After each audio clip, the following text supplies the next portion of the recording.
Welcome. Good afternoon. My name is Jessie Kornberg. I'm the president and CEO here at the Skirball Cultural Center, and I'm so happy to have you. For those not already familiar with our work, we're a Jewish cultural center. We're inspired by the idea that there is one most important Jewish teaching, and that is the equal dignity of every human life, and one most important Jewish commitment. Yes, it's a fantastic idea. One most important Jewish commitment, and that is to welcome the stranger. In our case, everyone. Welcome.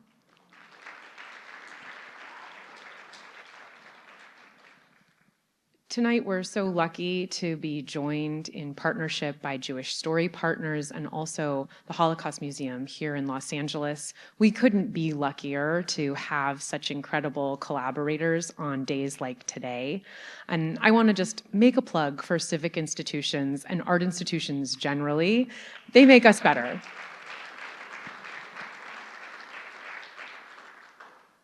Following the screening, I'll be joined on stage by our filmmakers, Molly and Philip. We'll be in conversation about what we are about to see. I can't keep you from it any longer. You didn't come to see me. You came to see the incredible art. So let's get to it. Disaster is My Muse, the art of Art Spiegelman.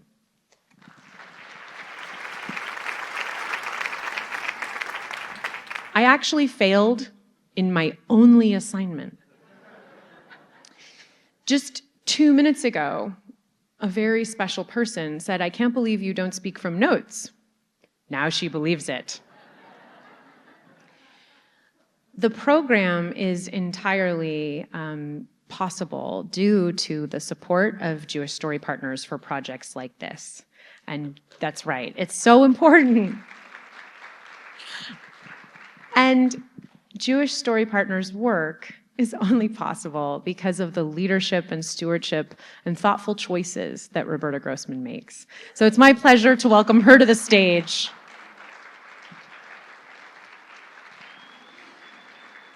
The best news is that she brought her notes. Yes, thank you. You actually made up for not introducing me initially by the very kind things you said, and I'm not going to read from my notes. Hi, I'm Roberta Grossman, and I have a story to tell you. It's about Isaac Schipper, who was a very famous historian between the two world wars. And he was, during the Warsaw Ghetto Uprising, he was taken out of a bunker and deported to Majdanek. And as he was being taken away to his death, he turned around to the other Jews who were there and said, "Jews, write it down." I am absolutely convinced that if he were here today, he would say, "Jews, make a movie." And as we know, Jews like to make movies in times good and bad. And, it's up to you what you think this is. So thank you all for coming tonight to see Molly Arkin and Philip Dolan's wonderful film, Art Spiegelman, Disaster is My Muse. I will not talk forever. Jewish Story Partners helped to fund this film. Thanks to the Skirball for having us. Thanks to Holocaust Museum LA. Thanks for Betty Hyatt for being here. Survivor came here today to see this film. Jewish Story Partners was founded about 4.5 years ago with Steven Spielberg's Righteous Persons Foundation. We raise money from individuals and foundations and give grants to documentary filmmakers who are making films with Jewish content. And it was because there was a gap in funding for these films. And now that gap has widened into a fatal fissure with NEH and NEA gone down the hill. So I think that if we weren't giving grants to these films, a lot of stories wouldn't be told. And that might not seem like the end of the world. It seems like the end of the world to me. Okay, so you already said stay for after the screening. And please do, because there's going to be a really interesting conversation with or without notes. And I appreciate you being here, because storytelling is not just nice, I think it's essential. Thank you.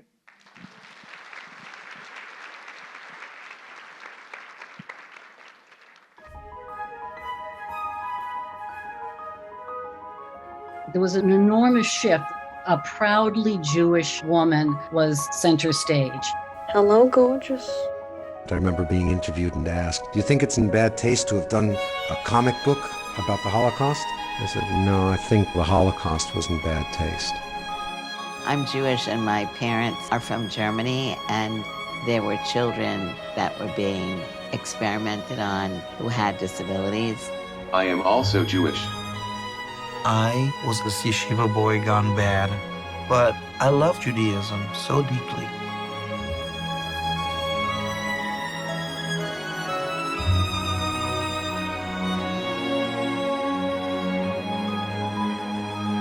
You seem so at peace with the fact that you're a non-hearing person in a hearing world.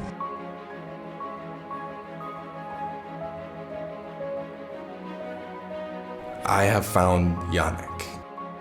Joab znalazł Janka. Znalazł? He is alive. Oj, nie wiem, co powiem. Nie wiem, co powiem.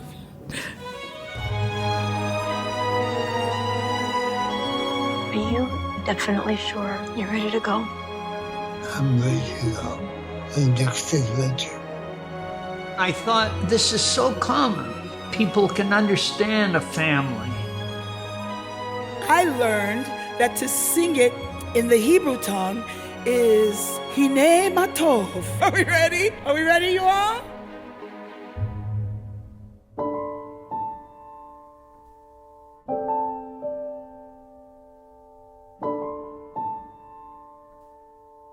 That was when I made the discovery that even though my parents believed in equal rights for women, the rest of the world didn't quite go along with that. Can you tell us what you think about President Trump saying climate change is a hoax? No answer on any issue? You're actually harassing me. A reporter asking you a question, sir, is not harassment. What's driving all of us is a sense of hope. We need to keep the fact that there are hostages in Gaza front and center, and that our message is that these hostages need to be released. My parents raised me in a mixed community where Jews and Palestinians live together. My best friend Ranin, she's a Palestinian. She looks like Gigi Hadid. I look like Ahmadinejad next to her.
It is. Okay. It is such a pleasure to introduce Molly Bernstein and Philip Donlin to you. These are our filmmakers.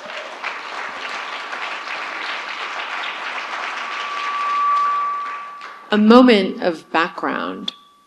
Molly is an editor for more than 30 years on feature films and on documentaries, much like the one you just saw. She is on the faculty in the film department at the University of North Carolina School of the Arts, teaching editing to aspiring filmmakers, and her mastery, I think, is so evident. In a broad-ranging career in post-production, she has been collaborating with Philip several times on documentaries telling the stories of storytellers. And this is the latest in a series of those inquiries. And I really encourage folks to take a look at the other films that she has made, really featuring storytellers as their subject. This is really part of a series. Philip, meanwhile, equally storied and experienced in the industry, with more than 100 short films and promotional films to his name. Started as a producer and copywriter in advertising, commercial work, and more than 65 music videos, and then has moved in with Particle Productions and work with Molly and others into this long-form documentary space in more recent years. And this partnership is the culmination of all of these incredible experiences and areas of expertise, and we're so lucky to have you. Thank you. Thank you. Thank you so much. I know that so much goes into a project like this. And so I just want to start by asking, could you tell us a little bit about what led you to decide to commit to this subject, to Art Spiegelman, to this project together? How did this come about? We had made a film about Ricky Jay, the amazing magician, sleight of hand artist, historian of magic, conjurer extraordinaire. And he and Art are old friends, and Art was doing a theater performance called Wordless, all about the history of the wordless novel, which goes much further back than Mouse. He'll be the first to tell you, even though he's often called father of the graphic novel.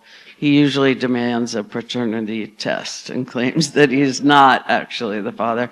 Anyway, he was doing this theater performance. He wanted it documented, so he asked Ricky Jay and Chrisanne Burgess, his wife and producer, and they recommended us. So that's actually how we met him, was filming a theater performance he was doing with a jazz band. But when we saw this performance all about his view of the history of this incredible wordless storytelling medium, we thought, oh, this could be so great to be a larger piece that really delves into his influences, the history of comics, much in the way that our film about Ricky Jay explored his mentors, his influences in history. I wonder, I think there are probably at least as many fans just of Art Spiegelman as of documentary format or these kinds of stories. And you got to spend a lot of time quite intimately with him. And so could you take us behind the camera and behind the scenes a little? What was it like working with him? Yeah. Well, the thing is that we spent a lot of time just filming Art doing things at the beginning. It was a very slow process of getting to know him.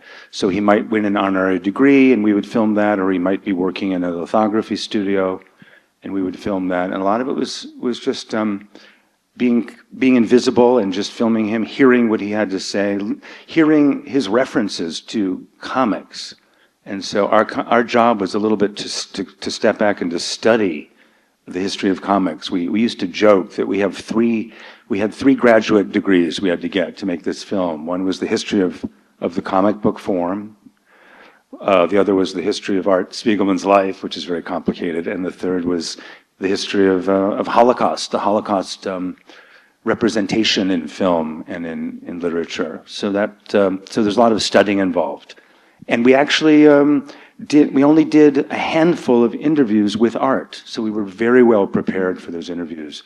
We tried not to bother him too much. He's very, very protective of his time. He's always working on stuff, and so that was our approach, I think. Was he actually pulling on an e-cigarette every single moment of the film? Yes. Yes, there's a funny story where he was appearing on stage in an event when there was no cigarette smoking allowed, and he said, "Okay, well, I'm not doing it. I'm not going to do it." And so they said, "Okay, well, let's think for a minute." And they realized, well, wait a minute. If you're an actor in a play on the stage, you can be smoking. So we'll sign you up as an actor on the stage. Once again, tussling between fiction and nonfiction. You know, topic that comes up over and over for me in a literal and then meta sense is the topic of censorship, right? So throughout Mouse, you have all of these moments of sort of moral compromise for the purpose of survival that's endemic to so many survivor stories. Then you have this generation of the nonconformist underground comics who wear the full honest expression as their total badge of identity, you know. And then you have the production limited by PBS in its distribution. And I'm just so curious, were there places that he didn't want you to go? Were there things he didn't want in the film? How did you think about the editing of what needed to be left on a cutting room drive? Art was incredibly hands-off on this whole project, I must say, which is amazing because we've heard from many other people who have collaborated with him that he's incredibly controlling and difficult to work with, etc. He really was hands-off to the point where he didn't even want to read proposals we were writing and submitting to people. He just didn't, and he really didn't see it until it was done. And that was great, and to have that kind of trust from him was amazing. The one thing that he did have input in to was how we were going to show the comics, and it was really important to him that nothing close to animating would be involved. He's very much a purist. He feels he drew this on paper to look handmade and always wants it read in that form.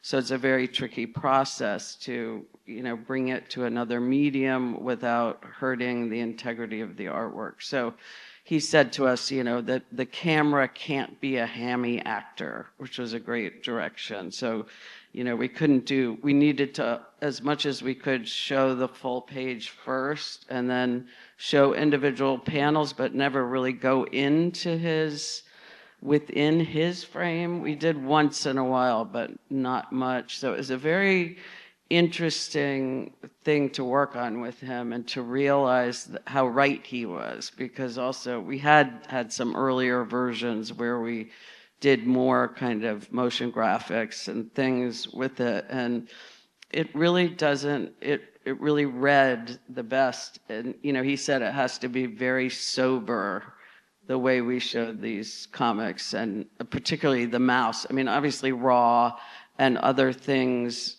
of his that are perhaps lighter or more playful, we were able to do more active sort of filmmaking techniques. But in terms of censorship, the thing that stands out about Art is he is uncompromising, and we did get that sense that he says what he wants and he has the power to do what he wants. There's a story, since there's the Jack Kirby exhibit here, Jacob Kurtzberg was his name. When you walk into the exhibit, you see a comic book of Captain Marvel punching Hitler. Captain America, I'm so sorry, punching Hitler, which was very controversial at the time. In fact, Jack Kirby and his partner got death threats over that. And Art mentioned that there's a story that's in the DVD that's coming out for our film, but it's not in the film. And that is, he was asked to write an intro to a collection of the old Marvel comics, Art was. And evidently one of the heroes used to fight somebody called the Red Skull. And Art said, but today we're fighting the Orange Skull. And so the people at Marvel said, we're cutting that out. We're cutting out that reference. And Art said, what are you talking about? And they said, we don't want to be political. And he said, well, Marvel has always been political, and popular culture is political. And he gave the example of that cover. And so then what Art did was he said, well, I'm not doing it. Pay me a kill fee. And he sent the article to other publications. And they published his intro, and they also published a story about him being censored. So that is part of his life, you know, and we experienced a little of that, as you mentioned. I mean, we have to say we owe such a debt of gratitude to American masters. You know, when you talk about cutting of funding and cutting of public funding, this film really would not have been made without public funding, American masters. So we are very thankful. There were some issues, it's extremely complex about what's going to be shown. And, you know, one other story is just PBS had, they have standards about swear words and things like that. And so in order to show this film to a broader audience on TV at 9 o'clock instead of 10 o'clock, we would have had to blurb and beep and cover up maybe, you know, it was like 125 things in the film. And they let us show it at 10 o'clock, uncensored, even though it was going to be less of an audience. So these are kind of questions that you always have to grapple with. You know, the thing about this film, which I'm realizing now how important it is that we own the film, our producers and us. So at the end of the day, we get to show the film that we want to show. We're the beneficiaries. Thank you. And as long as I'm here, I'd like to thank a few people. You know, filmmaking is very collaborative, and when the collaboration gets going and the team is working well, it's so rewarding. You know, so I want to thank Lauren Lexton, our executive producer, who's here. Bernie Friedman, a funder, is here. We want to thank, of course, Skirball Center and Holocaust Museum LA, and we want to thank Jewish Story Partners. They were so wonderful. You know, they provided us with economic support, which was incredible, but they also provided us with story support and encouragement and notes and ideas and a bouncing board, and it's really been wonderful. It's wonderful to be sitting here now in this theater with you all after that experience. Well, the Jewish Story Partners and the reference to Kirby, you know, we're featuring this program exactly as you say, alongside an exhibition about Jack Kirby, born Jacob Kurtzberg, this marvelous comic book creator. And we're presenting these stories, as Jewish Story Partners often does, to try to pull the universal thread of Jewish identity, morality, experience through the wild diversity of, you know, Jewish diaspora, Jewish history, and Jewish contribution. And I'm so curious for your perspective. You've given one very clear example of a moment of similarity between an Art Spiegelman and a Jack Kirby. Do others stand out to you? Are there common Jewish traits to these two creators, or particularly Jewish traits to art, apart from just the literal biography? That's a tough question. I mean, one thing is, you know, we set out to do a film about Art Spiegelman. We didn't necessarily know it was going to be a film about the Jewish creators of comics, you know. But obviously, there's a lot of Jewish names up there. Bernard Krigstein and Harvey Kurtzman, and Art makes mention of when he read those horror comics as a kid, which were mostly written by immigrants and survivors. He was seeing it as a way of expressing the horror of the Holocaust, or the horror dropping into your life, which is a theme in his work. So it's very complicated. I mean, how they all ended up there. A lot of it was that they, you know, as Art says, comics were a window into his world of the United States. It's a way of him having something his parents didn't have. He says that he literally saw a Batman comic at someone's house when he was about 2 and said, 4? Okay, I'm sorry, thank you. 2's better. No, he was 4, and so he said, I must learn how to read so that I can read this comic. So it's a complicated question. I would say one thing that's amazing is they all became incredibly obsessed with the comic form, and they draw like maniacs. You know, the Jack Kirby, we just saw it. The output is unbelievable. The amount that they draw, the speed with which they draw. in Kirby's generation, I think part of what we see in a disproportionate number of Jewish creatives in comic books is exclusion from some of the other parts of the publishing industry. That's probably less true in Art's generation. Maybe not entirely open, but slightly less closed. But it then gives birth to a new generation of Jews so much more in counterculture and in this underground.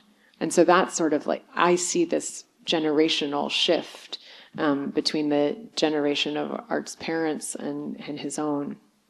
And I think also in Art's generation, that was really by choice. They really wanted to be completely free and have no one telling them what to do, no editors, no publishers. Hence, you know, they published so much themselves. I mean, Art and Bill Griffith did Arcade magazine, Art and Françoise did Raw magazine, Robert Crumb did Zap and Weirdo. So I think that was a huge part of their ethos by choice. And they preferred, I think you could say they preferred to stay marginal at the cost of having anyone involved in the work, you know, and they really didn't stay marginal, but I think partly is because they did exactly what they wanted, how they wanted to do it. So.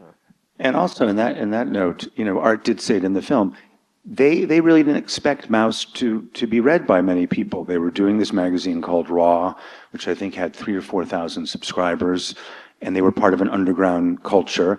And that's what they thought Mouse was going to be. It was just going to be something that a few people enjoyed. And he did say that it would be discovered posthumously, he thought. And so the success of Mouse was an incredible surprise. And certainly the opening up of the graphic novel industry and the fact that you could make money from it was new. So there's a similarity there, I think. They were doing this completely independent of any thoughts of making a lot of money doing it or making a living doing it. It wasn't a commercial thing, graphic novels. Or as he called them, comic books with bookmarks. And that's why it's so amazing he could work for Topps Bubblegum, because that's how he made a living for many years until he was able to make a living off of his work. So there is that commercial side that a lot of them had as well. I mean, Bill Griffith has been doing Zippy the Pinhead for how many years? Because it's been a continuous 30 years or something. Strip for many, many years, which is incredible. So. Can we find out from you a sneak peek of what comes next for the film and then any other projects you're working on? Do you want to do that? Well, for the film, it's had a wonderful run so far. It was on PBS, a national broadcast. It's had a theatrical run in the United States. It was a lot of festivals. It's going to be on. It's on Amazon now. It's on Canopy. And now we're doing a lot of things like this, like events and getting out there and talking about the film. And we're also making a shorter version for foreign television, so hopefully we'll have European distribution soon. And the DVD is coming out, as I said. So we're just going to keep pushing it. We're going to have time for questions from the audience, and we'll have mics on with Marlene Braga, our Vice President of Public Programs. So if you want to come to the front of the aisle here and queue up, Marlene will have a mic for you. But I get one last question before we do that. And I'm just curious, like, what are the words of his or the experience from making this film that you find yourself kind of calling upon most frequently? Like, what's really stuck with you from this experience? I think that uncompromising spirit is really infectious when you're around Art and Françoise as well. And they're just so committed to doing what they want and the way they want to do it as artists. And it's just incredibly inspiring. And do you feel like it emboldens you yourself? Do you struggle with that? Like, what does that feel like to have that exposure to that kind of boldness? I think it does embolden one, definitely. And for us specifically, I think, as Philip mentioned, being able to own your own work is enormously beneficial in terms of that freedom, because even though the PBS version does have 90 seconds of Trump content that was censored by national PBS, every place else it shows and streams is our version. And if we had done it as a traditional co-production, that wouldn't have been the case. And there would have been that one version. And that would have made it extremely difficult to deal with that censoring. So in this case, I think all of us and Art agreed it was worth having it shown without that part, as opposed to pulling it. But that I think the reason we could feel that way was because we knew it'd have a much bigger life beyond PBS. Well, and to your point, the experience of observing someone else choose an uncompromising position in a difficult situation where there is personal risk and discomfort at play, more people will get to see that example because you have a version of the film that includes it. Right. So it does feel like you are doing exactly what you described in the film. Thank you. Another thing is, the film opens with that comic of him learning how to pack a suitcase from his father. And we thought that was fascinating. And that had kind of a creative influence on us, both in terms of that's kind of what we wanted to do with this film. We wanted to really pack it tightly. And so that we like that. Also, Art's sense of humor, which comes through. It became evident that if he wasn't a comic artist, he would have been a Catskill comedian. So we love that, obviously, and that's part of his spirit, just keep going. And he's always doing new things. He's being asked about Mouse every question for the last 40 years, but his mind is other places. He's doing other things. Yeah, the watercolors were extraordinary. Yeah. And to see him in color in the first instance is so cool and so different. I'll just end in response to you. We just closed a retrospective of Diane von Furstenberg's life and fashion, and there was a section titled "If You Know How to Pack, You Know How to Live," and it sat next to the testimony of her mother, who was not able to escape Belgium and also ultimately was in Auschwitz and survived Auschwitz. And the phrase, which she has pasted on a duffel bag, it feels very commercial. She's a lifestyle brand. She's so fabulous. And it has an incredibly deep, literal reference to her mother and her mother's lack of freedom and how Diane carries that with her in something as banal as packing. Yeah, and it's certainly something that most of Americans have not experienced.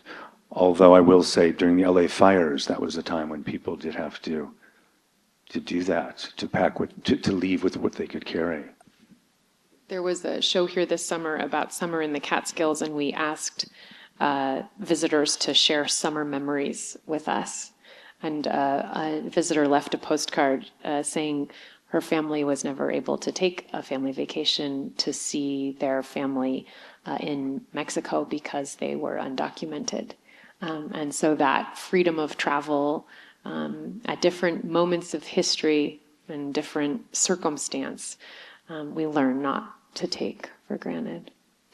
Do we have any members of the audience who have a question of their own? Marlene is here with a mic if you do, or I have more of my own. We have mics on either side as well.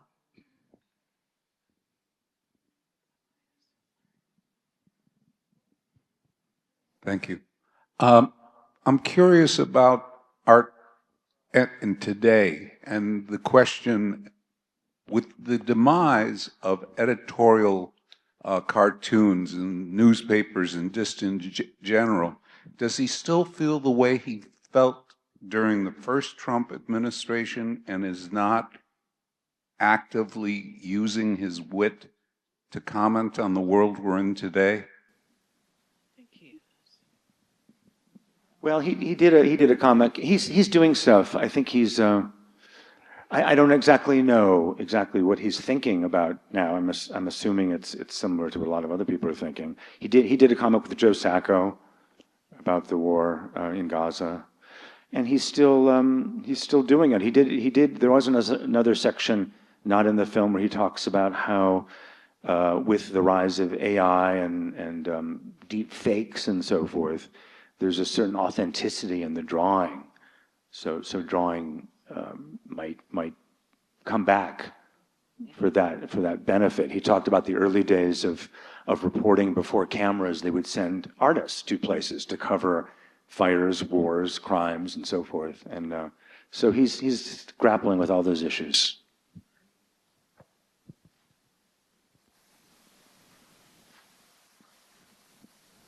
Hi, thank you so much, first of all, for the film. It's really amazing. I just wanted to ask a little bit more about the censorship with American Masters. Were you expecting it? Were you surprised when you took out 90 seconds, which is a lot? Did they have like specific cuts that you had to make, or was there a lot of back and forth? I'm just wanting to know more. It's quite complicated because America Masters were extremely supportive and really were not for making this edit, but eventually, I guess, did what was requested by, I think, PBS National. A lot of this was verbal, so when we talk to the press, it always says, American Masters censored 90 seconds. It's more complicated than that, and I just want to emphasize how incredibly supportive American Masters was to us as filmmakers and allowing us to own the work, etc. But there was some talk of it, but we never really, remember there were some discussions of like, what if Trump's elected when because the film was done right before the election, and we were sort of, what if? I mean, why would you even discuss that? So we didn't really take it seriously. And then about 2 weeks before the broadcast, we were told PBS was insisting on pulling the Trump content. So it was the 90 seconds of the comic about Trump.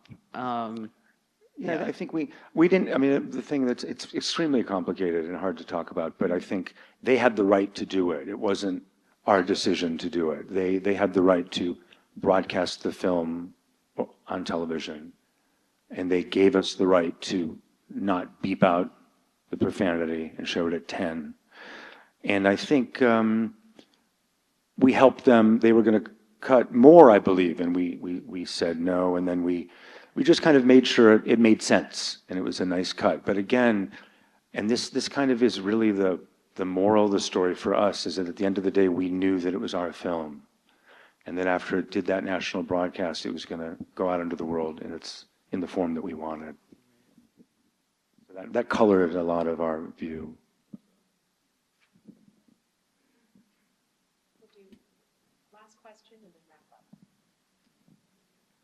Hi there. The 90 seconds notwithstanding, the politics of the film are pretty obvious.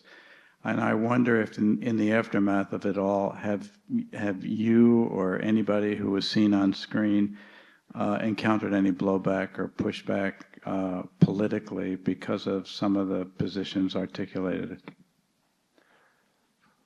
No, nothing. I mean, yeah. The fingers crossed. Well, that's another. You make a point. When some elements were cut out, we felt that what was there was strong enough. So we weren't. That message wasn't being compromised. His view of what's going on, and but no, we haven't gotten that. But one thing so interesting. We finished this film really around election day 2024, and of course that's not in the film, but it kind of echoes through the film in a funny way. So every time we see the film, it seems a little different given those resonances, especially with what's going on. I think we had a claim of last question here, and then we'll. this may be difficult for you to answer, but I noticed he had a lot of books and talking about packing and a fire. Did he ever say, that's the one thing I'd take with me? Oh, his books? Or one of them? Or... Oh. No, that never came up. Thankfully. Which of his books? That would be very interesting, a very interesting question. He's done a lot. He's done a lot of books. Oh yeah, he has an amazing collection. Oh, he has a huge library. Yeah. So that would be quite an interesting question. But also, we know maybe the thing he wanted most already burned. Yeah. Right. The diary. That's probably true. That's probably true.